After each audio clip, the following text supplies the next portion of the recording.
Alert update. Fond du Lac Police have arrested a person of interest in connection to last night's suspicious death.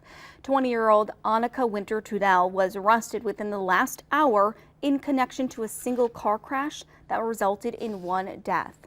Police have identified the victim as 33-year-old Ashley Ann Kahlo of West Bend. As we first reported, City of Fond du Lac officers responded to the area of West Follett Street and North Main Street for a crash involving one vehicle. The vehicle hit some landscaping bricks and came to a stop on top of some bushes. Officers found Kahlo unresponsive inside the vehicle, as well as a 3-year-old child. Officials pulled Kahlo from the vehicle and performed life-saving measures until rescue crews arrived. She was transferred to the hospital with life-threatening injuries, where she later died. The child was not hurt.